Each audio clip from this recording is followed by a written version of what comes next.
Kamu tahu mengapa saya percaya 100% bahwa semua rezeki yang kita dapat itu adalah dari dan untuk keluarga karyawan kita. Karena memang seleksi ketat sudah saya lakukan jauh-jauh hari. Tim kita adalah tim pilihan. Kamu tahu itu ya, Mardiu. Ini adalah dialog saya dengan sang babe, bapak angkat saya berlanjut. Gak ada orang yang perilakunya buruk di perusahaan kita. Demikian dia menjelaskan cukup panjang. Sekarang saya tanya ke kamu, begini ya. Ada 4 hal dalam organisasi itu. Dan apa yang kamu harus lakukan terhadap SDM tersebut. Pertanyaan pertama, kalau ada orang attitude-nya baik dan produktivitasnya baik, kamu apakan? Saya jawab, mungkin saya promosikan, mungkin saya akan naikkan jabatan. Saya lanjut ya. Yang kedua nih, kalau attitude-nya baik tapi produktivitasnya buruk atau rendah, kamu apakan dia? Saya motivasi, saya coach, atau mutasi? Demikian saya mencoba menjawab sebisanya. Kemudian dia lanjut lagi. Sekarang bagaimana kalau attitude-nya buruk tapi produktivitasnya bagus? Kamu apakan orang itu? Saya jawab, mungkin saya training, saya kasih team building.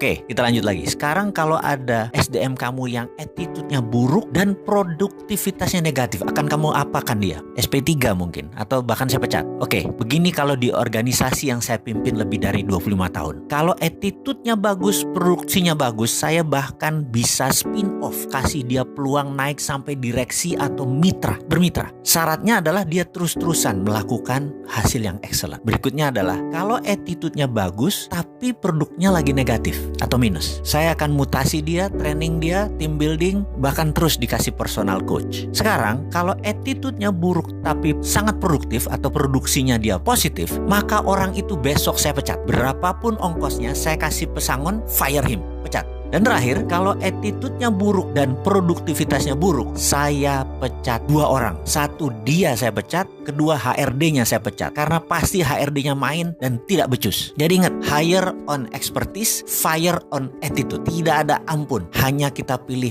attitude yang terbaik. Jadi di organisasi kita, Mardigu, semua orang attitude-nya baik. Titik. Yang nggak baik semua udah keluar. Jadi kalau belum ada rezeki, kita harus bertahan. Karena pasti ada cara untuk kita keluar dari masalah tersebut. Karena semuanya orang baik. Tuhan itu baik dan sangat baik. Dan tahu kapan rezeki itu diturunkan selama semuanya benar. Yaitu attitude-nya benar. Kalimatnya membuat saya terdiam. Hanya melanjutkan makan siang sambil berpikir. Dan saya teringat 6 bulan setelah peristiwa kami berdiskusi ini, perusahaan menandatangani sebuah kontrak senilai 12 digit dari PLN. Dan sampai sekarang proyek itu berjalan dengan baik. Bagi saya, itu adalah rumus berbisnis dengan orang baik. Pasti hasilnya baik. Dan orang baik hanya nyaman dengan orang baik. Atau dalam bahasa Inggrisnya, a bird at the same feather flocking together. Burung dengan bulu yang sama nongkrong di tempat yang sama. Alhamdulillah.